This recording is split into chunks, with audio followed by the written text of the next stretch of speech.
2011, l'État doit déjà prendre toutes les dispositions qui s'imposent afin d'organiser de bonnes élections à la gueule des populations. Vous savez, quand la population nous donne une parcelle de pouvoir, c'est pas pour devenir des millionnaires, c'est pas pour taper des maisons, c'est pas pour courir derrière le palissade, mais c'est pour être le porte-parole de la population aujourd'hui qui ont la parcelle de pouvoir, mais qui n'arrivent pas à faire ce qui sont convenus avec la population.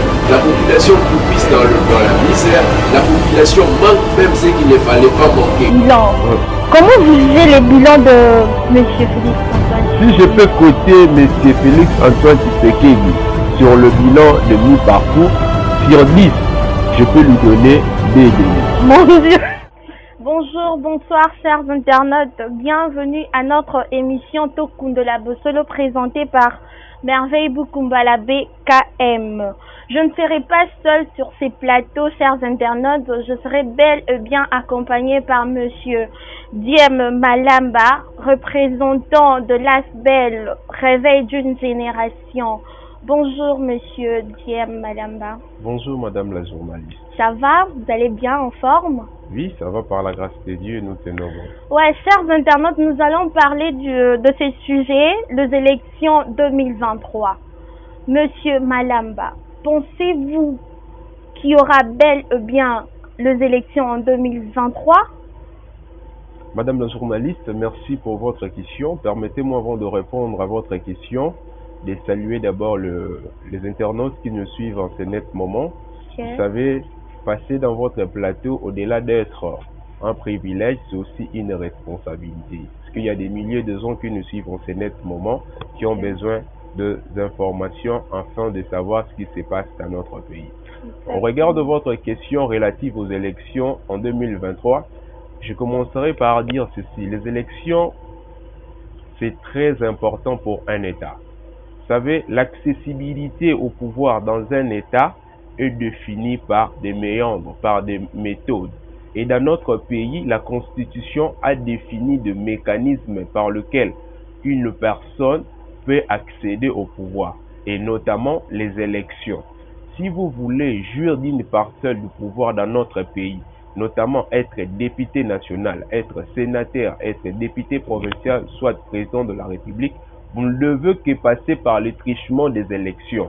Aller outre, je pense que ça sera une insulte à la Constitution. Votre question sur les élections en 2023, j'aimerais dire ceci. Les élections dans un État ne dépendent pas des humeurs de gens, mais c'est le fruit d'une loi. Nous avons une loi dans ce pays qu'on appelle la Constitution. Et la Constitution a bel et bien défini les méthodes et les moyens pour lesquels on peut organiser les élections. La Constitution dit ceci. Si on organise un cycle électoral et un autre cycle électoral ne viendra qu'après 5 ans. Pour preuve, nous avons eu les élections en 2018. Donc, le prochain cycle électoral dans notre pays aura bel et bien lieu en 2023. Là, c'est suivant le prescrit de la Constitution. Et si je peux répondre à votre question en m'unissant avec la Constitution, je dirais qu'en 2023, il y aura bel et bien élection au regard des dispositions constitutionnelles. Ouais, mais Monsieur Malamba, il faut vous rappeler que on a eu une deuxième élection en 2011, ce qui a fait qu'en 2016, nous devrions aussi avoir d'autres élections, ce qui n'a pas été le cas. Les élections ont été reportées en 2018. Vous pensez qu'on ne va pas vivre la même scène en 2023? Les élections ne seront pas reportées comme en 2016? Madame la journaliste, merci pour cette historicité que vous venez tout à l'heure d'évoquer. S'agissant de la question de 2016, on devait normalement voir les élections en 2016, mais cela fait en sorte qu'on puisse avoir les élections en 2018. Il y avait eu certains phénomènes, certaines situations qui ont conduit à ce qu'on puisse avoir les élections en 2018. Vous savez, l'État ne doit pas être là seulement pour subir, mais l'État doit être un pourvoyeur et un protecteur. L'État doit anticiper. Si on dit qu'on aura l'élection en 2016 et nous sommes en 2011, l'État doit déjà prendre toutes les dispositions qui s'imposent afin d'organiser de bonnes élections à la date prévue. Aller au-delà de la date prévue, c'est une violation phénoménale de la Constitution. Ce qui s'est passé en 2016, d'après moi, en connivence avec la Constitution de notre pays, je l'ai toujours qualifié comme d'une monstruosité constitutionnelle. On n'a pas respecté la loi de la République. Qu'est-ce qui a fait en sorte qu'en 2016, qu'on ne puisse pas avoir des élections? Les raisons avancées pour moi, ce sont des raisons fallacieuses, qu'on ne peut pas prendre ça en considération. Donc dire qu'en 2023, il n'y aura pas élection suite à ça, c'est manquer de respect à la population congolaise, ainsi que aux lois que nous avons nous-mêmes taillées et quoi que ce soit. Parce que la Constitution est claire. Pour moi, à ce stade, je ne trouve aucune raison valable qui peut faire en sorte qu'on ne puisse pas avoir les élections en 2023. Ok, merci beaucoup, messieurs. Chers internautes, je tiens à vous signaler que notre invité ici présent a des ambitions en 2023. En tant que député provincial, province, vous pouvez nous parler un peu plus de votre candidature en 2023? Madame la journaliste, en tout cas, tes questions sont vraiment très pertinentes. S'agissant de cette question, j'aimerais dire ceci. Vous savez, les élections sont des moyens par lesquels le peuple, qui est le souverain, qui est la source du pouvoir, confie le pouvoir à une catégorisation de personnes afin de le représenter. Parce que vous savez, Monsieur Malamba, le peuple congolais a soif de voir de nouvelles figures, des figures qui vont changer de choses, des figures qui vont apporter un nouveau vent à la population. Êtes-vous prêt? Et avec quoi? Avec quelle proposition? Quel projet avez-vous pour convaincre cette population congolaise de vous élire comme député, comme leur représentant à l'Assemblée provinciale? Madame la journaliste, si je peux encore revenir à la première question, pourquoi je dois postuler? Je ne dois pas postuler seulement pour postuler. Vous savez, la politique, c'est la gestion de la cité. Quand vous gérez quelque chose, vous êtes censé être redevable. Je ne postule pas parce que j'ai envie de postuler, mais je postule au regard d'une constatation que je fais dans ma société. Vous êtes sans ignorer qu'un député, il a pour mission de contrôler l'action gouvernementale et de voter des lois ou faire ou rédiger des lois. Mais si peut-être que moi je veux postuler, c'est pas parce que je vais taper une santé financière, quoi que ce soit. Non, je vais d'abord répondre aux desiderata de la population. Vous savez, quand la population nous donne une parcelle du pouvoir, c'est pas pour devenir des millionnaires, c'est pas pour taper des maisons, c'est pas pour courir derrière le palissade, mais c'est pour être le porte-parole de la population auprès des institutions habilitées à apporter des solutions à leurs problèmes. Et si moi je veux postuler, c'est parce que nous avons constaté dans notre société, il y a des gens aujourd'hui qui ont la parcelle du pouvoir, mais qui n'arrivent pas à faire ce qui sont convenus avec la population. La population croupisse dans la misère, la population manque même ce qu'il ne fallait pas manquer. Vous êtes sans ignorer qu'on dit que la RDC c'est un pays potentiellement riche, mais regardez notre manière de vivre. C'est absurde, c'est anormal, avec tout ce que nous avons comme richesse et que le peuple continue toujours à être dans la souffrance atroce. Le peuple ne sait plus à quel saint vouer, à quel saint se vouer. Voilà pourquoi nous, étant une nouvelle génération, voilà pourquoi on dit réveil d'une génération, nous avons eu conscience que si on ne fait rien, personne ne viendra changer la situation socio-économique de la population congolaise. Voilà pourquoi, étant jeune, j'ai levé l'option. D'ailleurs, je profite de l'occasion pour inviter aussi mes amis jeunes qui ont cette ambition de postuler, de changer les choses, d'emboîter le pas. Le Congo ne sera développé que par des Congolais. Exactement. Le Congo ne changera que par des Congolais. Si on veut changer la situation sociale de notre pays, nous devons être armés du déterminisme et du courage ainsi que de volontarisme pour changer les choses. Ce n'est pas pour vous couper la parole, M. Malamba. On a remarqué un phénomène. Tous les Quinois, tous les Congolais ont constaté ce phénomène. Il se fait que pendant la période électorale, le candidat est très proche de ses électeurs, très attentif même, je dirais, de ses électeurs. Une fois élu, le candidat se volatilise, de promesses non réalisées, de projets non réalisés. Mais qu'est-ce qui est à la base, au fait? Qu'est-ce qui est à la base? Et pendant cette période, nous voyons la population proposer même aux candidats, dès que tu vas arriver là-bas, l'obéla bisoboé, salela bisoboé. Et l'élu du peuple, quand il sera au Parlement, il se volatilise. Même au Parlement, on ne le voit plus. Et il va revenir après 5 ans, pour tromper encore la vigilance du peuple congolais avec de polo, de sacs de riz, de sel. C'est quoi? Qu'est-ce qui se passe quand un candidat est élu? Il se volatilise. Qu'est-ce qui se passe? Qu'est-ce qui est à la base? Madame la journaliste, la question m'a fait tellement rire. Vous savez, il y a un principe sociétal qui dispose, la main qui donne, c'est la main qui reçoit. Donc, qui reçoit, ainsi que c'est la main qui domine. Vous savez, nous sommes dans une société où tout est cristallisé par la liquidité, par l'argent. On voit toujours le liquide. Quand une personne vient et il vous dit que non, je veux devenir député, je veux devenir président de la République, il faut lui poser la question, qu'est-ce que vous avez comme projet? C'est ça. Vous savez, quelqu'un veut devenir président de la République, mais il n'a pas de projet. Il vient seulement avec des polos, avec 5 000 francs, il vous donne 5 000 francs. Peut-être il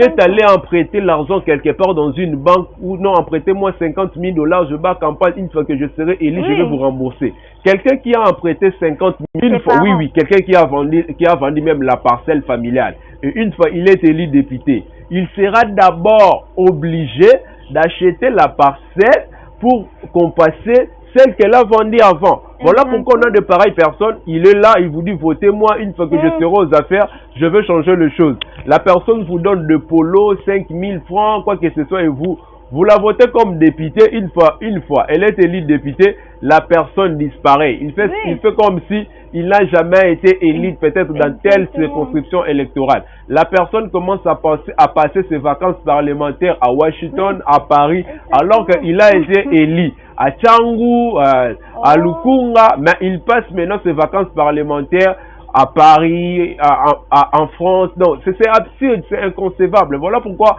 je demande aux gens qui me suivent en ce net moment de ne pas voter pour voter, de voter avec la conscience, de voter avec l'intelligence, de voter parce que votre vote là, ça va définir votre vie pendant 5 ans. La situation que nous vivons aujourd'hui, c'est le résultat de notre vote de 2018. Si aujourd'hui nous disons que non, nous avons des députés qui font absolument rien, c'est parce que nous-mêmes, nous les avons envoyés là-bas. Je demande que la population est elle-même à la base en quelque sorte, oui. Phénomène. Quand quelqu'un vient chez vous, dit que madame la journaliste, je vous donne tel argent, faites pour moi ce travail. Vous êtes redevable à l'égard de la personne. Vous êtes censé faire ce que la personne vous demande. Donc, vous avez comme la dette morale. Donc, vous êtes censé faire ce que la personne vous a demandé. Et moi, quand je viens chez vous, je vous donne 5 000. Je vous donne de polo. Je vous donne des képis. Et que je suis élu député. Je dois d'abord me poser la question, j'étais élu député avec quel argent? Si j'avais emprunté l'argent quelque part, je serais dans l'obligation de regarder d'abord là où je dois avoir l'argent pour compenser ma dette. Donc, la situation aussi, cette réalité, c'est en quelque sorte nous-mêmes aussi la population. Tu sais que la personne n'est pas habilitée à être député, à être président de la République. Mais vous votez ce genre de personnes. Donc nous allons toujours souffrir. Et je tiens à dire à la population congolaise que la situation que nous traversons aujourd'hui, c'est pas seulement le gouvernement ou soit XY qui est responsable, c'est nous aussi la population. Parce qu'ils sont là, parce que nous avons voulu. Ils sont là parce que nous avons voté ce genre de personnes. Nous devons changer le paradigme, nous devons changer les narratifs. Ne votez pas pour 2000 francs, ne votez pas pour 3000 francs. Votez pour ton avenir, votez pour ta vie, votez pour la société. Ne votez pas parce qu'il est X, il est Y. Parce que quand quelqu'un il est voté sous le seuil familial, il ne fera que des choses inconcevables, des choses inattendues. Merci, monsieur Malamba. Je tiens à rappeler que vous êtes le président de l'ASBEL, Réveil d'une génération, RG en sigle. Vous encadrez de jeunes. Qu'est-ce que vous faites dans votre ASBEL? Et quelle est la place de la jeunesse congolaise dans la politique? est-ce que les jeunes ont leur place dans la politique congolaise? Ouais, madame, pour ce qui est de notre institut Réveil d'une génération RG en sigle dont je suis le président, nous sommes une structure de la responsabilisation et de la conscientisation de la jeunesse congolaise afin d'implémenter une nouvelle image de la jeunesse congolaise. Vous savez, la jeunesse congolaise aujourd'hui est caricaturée comme étant une jeunesse perdue, une jeunesse envoûtée, une jeunesse qui n'a pas d'avenir, une jeunesse qui ne sait plus quoi faire. Mais nous, étant Réveil d'une génération, nous avons dit non. Il y a des jeunes qu'on doit exploiter, il y a des jeunes qu'on doit utiliser pour changer cette narrative, pour changer cette prononciation, cette phrase. Parce que quand on dit que je suis jeune congolais, on sait, ah, wana azane Momeli Masanga. Ce sont l'idéologie qu'on a de la jeunesse congolaise. Mais nous, dans notre structure, nous avons dit, niet, on a des jeunes intelligents. Je prends l'exemple simple. La personne qui est en face de moi, vous êtes journaliste, vous êtes jeune. On ne peut jamais vous caricaturer comme étant une jeune perdue. Non, vous êtes une jeune ici qui cherche à se démarquer des autres. Et nous, dans notre structure, nous avons cette responsabilité-là de soutenir des jeunes qui se livrent par des bonnes actions. Et dans notre structure RG, Réveil d'une génération, nous soutenons des jeunes qui ont le souci des transformations nationales. Pour ce qui est de la place de la jeunesse dans la sphère politique congolaise, vous devez savoir une chose. La jeunesse congolaise a toujours été considérée comme étant un escalier. Si un politicien veut monter, il donne derrière lui la jeunesse pour monter. Donc la jeunesse dans notre société, surtout dans la politique congolaise, est considérée comme escalier. Mais nous, dans notre structure Réveil d'une génération, on dit niet. La jeunesse ne doit plus être considérée dans la sphère politique comme étant un escalier, mais bien entendu comme un partenaire. Vous savez, vous ne pouvez jamais, dans un état sérieux, vous ne pouvez jamais parler du développement sans pourtant parler de la jeunesse. Parce que la jeunesse, c'est une énergie. La jeunesse, c'est une force. La jeunesse, c'est un atout. Parler du développement d'un État sans la jeunesse, c'est déjà creuser la tombe de cet État. Donc, la jeunesse congolaise doit se considérer comme un partenaire et non comme un escalier. Si on nous considère comme un escalier, une fois que la maison sera achevée, on va jeter l'escalier. Mais si on nous considère comme des partenaires, chaque fois qu'on aura besoin de parler du Congo, on va intéresser la jeunesse. Que la jeunesse ne soit pas seulement intéressée quand il faut parler de dialogue, mais que la jeunesse soit intéressée dès le début de la mandature jusqu'à la fin de la mandature. Ok, monsieur Malamba. Il y a une question qui m'a été donnée par un internaute. On demande à savoir, est-ce que, selon vous, monsieur Félix Tshisekedi a la chance de remporter encore ces élections en 2023 comme ça a été le cas en 2018? Madame, merci. Parce que ça suscite déjà des débats partout. Hein. Vous savez, la réélection dans un État d'un président de la République est corollaire de son bilan. Est subordonné à son bilan. Monsieur Félix Tshisekedi, qui est le président de la République, parce que beaucoup pensent que si vous appelez quelqu'un le Monsieur X, comme il est président, c'est lui manquer de respect, alors que ça n'a rien à voir, il y a du manquer de respect là-dedans. Vous savez, la réélection de Monsieur Félix Tshisekedi, qu'on ne se trompe pas, est subordonnée à son bilan. Monsieur Félix Tshisekedi était élu en 2018 comme président de la République pour un mandat de 5 ans et non pour un mandat de 10 ans. La constitution de la République est claire quant à ça. Si vous êtes élu président de la République, vous jouissez d'un mandat de 5 ans. Une fois que les 5 ans est consommé et que vous voulez revenir pour la deuxième mandature, on doit maintenant vous juger en fonction de votre bilan. Il ne faut pas confondre. Ce n'est pas pour vous couper la parole, monsieur Malamba. En parlant de bilan, comment vous jugez les bilans de monsieur Félix Antoine Tshisekedi? Si je peux coter monsieur Félix Antoine Tshisekedi sur le bilan de mi-parcours, sur 10, je peux lui donner 2,5. Mon Dieu! J'ai des raisons, j'ai des arguments pour étoffer ce que je viens d'avancer.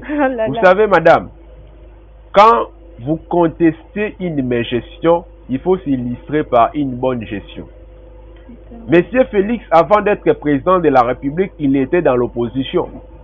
Qu'est-ce qu'il n'a pas contesté dans la gestion de la Kabylie, quand bien même je ne suis pas de la Kabylie? Qu'est-ce qu'il disait? Que Kabila a bomi Moka, Kabila a mal géré le pays. Kabila.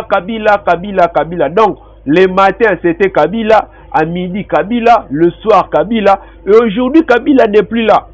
Posons-nous maintenant la question. Qu'est-ce qui a changé sur le plan pratique? On voit toujours des détournements en outrance. Dans ce pays, on manque même 2 millions pour construire un hôpital. On manque même 1 million pour soutenir des projets bancables de la jeunesse. Mais on voit des gens détourner de 57 millions. On voit des gens détourner de 100 millions. Vous allez me dire que dans cet état de choses, on peut considérer que non, M. Tshisekedi a changé les choses au regard de la gestion passée de M. Kabila. Non, soyons sérieux. On voit des gens qui détournent une formacala et 5 jours après, il est dehors. Oui. Ça fait mal, madame. Ça fait mal. Hier, vous étiez des donneurs de leçons. Aujourd'hui, vous devenez des bourreaux. Vous savez, la politique, ce n'est pas le pouvoir, ce n'est pas pour le pouvoir. Quand on a le pouvoir, c'est pour répondre aux désidérateurs, aux besoins de la population. Mais quand on a le pouvoir, on commence encore à brimer la population. Ça inquiète. Ça me fait tellement mal de voir le fils de Tshisekedi à la tête du pays et le pays patauge. Et le pays bat de l'aile pour se développer. Ça fait mal. Je demanderai à M. Tshisekedi, comme disent les Français, mieux vaut tard que jamais. Je sais que son mandat prendra fin en 2023. Nous sommes encore en 2022. S'il peut se rattraper, afin de changer les choses. Donc, madame la journaliste, la réélection de M. Félix Tshisekedi, qu'on ne se trompe pas, ce n'est pas un acquis. C'est d'abord un combat qu'il doit livrer au regard de sa première mandature. M. Tshisekedi sera réélu s'il a un bilan satisfaisant dans les yeux de la population congolaise. Mais s'il a un bilan macabre, je vous dis, il ne sera jamais élu. Okay. Merci, M. Malamba. Alors, chers internautes, vous avez suivi notre invité. Votez utile, votez avec conscience. Ne votez pas parce qu'on vous a amené un sac de riz. Ne votez pas parce qu'on vous a donné 2500 à cause d'un polo, à cause d'un en deux ponts. Alors, M. Malamba, un mot de la fin parce que nous sommes déjà presque à la fin de notre émission. Si je peux dire un mot de la fin, je tiens premièrement à remercier l'équipe qui a travaillé pour la réalisation de cette émission et le cadre aussi. Remercier votre personnalité pour cette marque de considération à ma modeste personne. Et j'aimerais aussi dire à la population congolaise de ne pas perdre espoir. Bientôt ce sera 2023. C'est le peuple qui est souverain. Le pouvoir émane du peuple et personne ne va voler le pouvoir au peuple. Tenons-nous bon, le Congo vaincra et que l'avenir du Congo est radieux. J'ai souvent coutume de dire, le Congo n'est pas mort. Le Congo est juste malade qui nécessite une thérapie pour changer les choses. Merci madame. Merci. Alors, chers internautes, nous sommes à la fin de cette émission. Merci à tous ceux qui nous ont suivis de partout. Je dis ainsi merci à mon amie Noémie Bassoko. Des salutations là où tu es. Santé Sisama là, bonjour là où tu es. Je dis aussi bonjour à mon confrère journaliste Georges Ependa, le papa de Believe Amazing. Beaucoup de salutations là où tu es. Et merci à mon équipe technique, mon réalisateur. Je te dis merci et au revoir.